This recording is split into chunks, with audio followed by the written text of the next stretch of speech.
Welcome to your journey. In this story, you're the hero. You're the one that's decided to take up a challenge, to challenge yourself to overcome those and emerge a different person. You might have thought you were just signing up for college, but in all honesty, you are beginning an adventure. What we want to talk about is storytelling so far in our daily life, how it adds to our communication, how it adds to our speeches and our connection to others. What is a hero's journey? And finally, how are we seeing that in the media that we're now attached to on a daily basis? This is our understanding for most people of storytelling. And we do this so often when we gather with our friends and our family.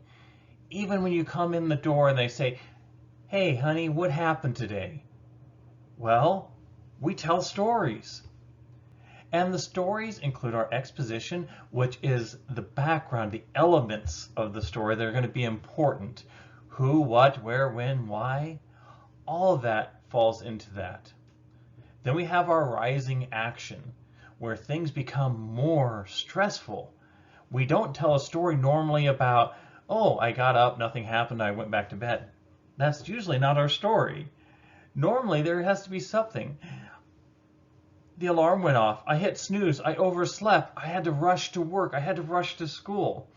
All those things are rising action. And then we encounter a crisis. A report was due today, and in my rush to get to school, I forgot it. How will I overcome that? And then you enter into the climax of the story, where suddenly you have something that resolves that. You hit that climax.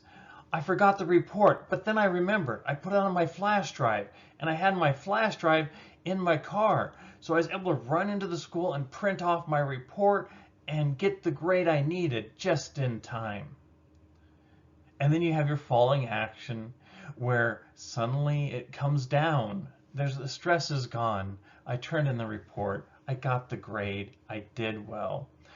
And then you end up with your conclusion. The story, how you took away from it, what all occurred. So stories are something we encounter daily. A hero story is a special type of story. Now stories, why do we use them? Because it connects us with our audience. And there's actually many psychological aspects that go into storytelling that connects, that creates important elements within our listeners. We have parts of the brain that are activated, neural coupling that occurs when we hear stories. Parts of our memory are jogged. Relevant information comes up. Oh yeah, I remember I was in a situation like that. Oh, yes, happened to me once too. All those occur. And because of that, we start injecting our own experiences into the story that we're hearing. Same happens for your audience. Mirroring, where you'll not only have similar brain activity, but your brain activity will start to link up with the storyteller. Once after the story begins, you start thinking similar to they do. And in this case, the brain starts releasing chemicals like dopamine. And this actually helps you feel the excitement. Like when you go to that movie and you're getting involved in it, or someone's telling a story about a roller coaster and you can feel your pulse go up and the adrenaline rush. And because of all this, our activity in our brain goes wild. It lights up. That's why storytelling is important. But now let's get back to those heroes. You, the hero. A hero's journey is different. A hero's journey follows all those same elements that you see with any storytelling. But a hero's journey is one that we are very accustomed to, and many of our books, movies, tales that we share follow a hero's journey. There's always a call to adventure, and initially you refuse it. For this, it might have been, "Hey, why don't you take a college class? Why don't you enroll in college? And then your mind comes up with, oh no, I can't do that. I don't have the time. It's too much. It's going to cost money and I won't be able to. And so initially you refuse it. And then maybe you sit down with someone you trust, someone you like, someone that's important to you, a spouse, a family member, a friend. They become your mentor. They're like, wait a minute, I got my degree. You can do it. I know you can. Hopefully in this class, I get to serve that role of mentor for you, because as I will speak throughout the semester, I will point out, this is your journey.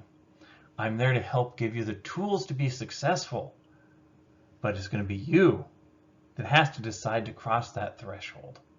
It has to be you that decides to do the project, to deliver the speech, to show up to class. So at that point, I'm going to start giving you tests. I'm going to challenge you to learn information, to grow, to become better. But then those days are going to come up where I won't be there for you, and you have to approach the abyss. That's right, your mentor stays on the outside and you go into the cave yourself. And in this case, these challenges that you face alone becomes your reward. It becomes yours. I don't share my knowledge with you so you take my knowledge. I share it with you so you can build your own. And that is your reward, and you seize it while you're in the abyss, while you're facing those challenges. And as you go through the semester, your road continues to find those challenges. And then you get to the final project. You get to the last speech. You get to the end of the semester. And you feel you're different. You have learned, you have grown, you have changed.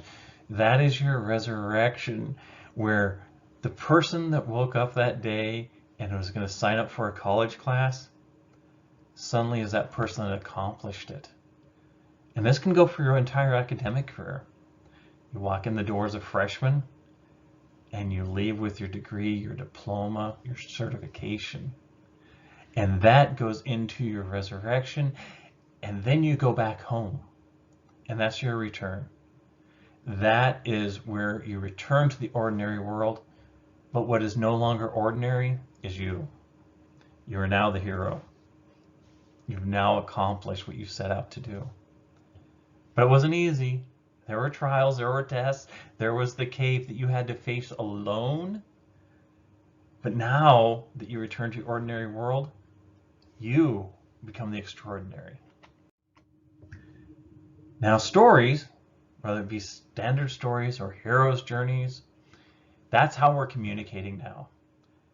It used to be that we had journalists that would just come out and tell you the facts, and then they'd rush off and you wouldn't see them for another 24 hours and then come on between 5 and 6. But we returned to a storytelling.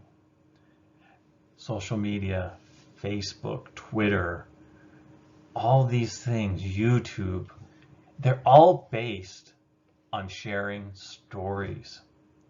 Why? Because that also allows you to share your experiences, to link your mind with your audiences, to get the dopamine flowing, to get the thrill, the excitement, the joy. In many ways, storytelling connects so many ways that it is becoming imperative that we understand storytelling and the hero's journey when it comes to modern media, when it comes to vlogging, when it comes to writing, when it comes to almost any endeavor now. Storytelling will enhance it. It will take the boring and mundane. You can do a totally boring, informative speech where you just throw logic and information at your audience, and your audience won't gather it in. You add a story, your audience will connect. So remember that. That is why we're going to focus on storytelling this semester. What we wanted to talk about here, storytelling so far, what it adds, What is a hero's journey and how it impacts modern media? If you master storytelling, you will connect with your audience. Storytelling doesn't have to be 100% of what you do, but the inclusion of storytelling in almost anything you do, raising children, at work, maybe even applying for a new job, those stories will impact your day. So, this is one of my favorite ones. We're all stories in the end. Just make it a good one.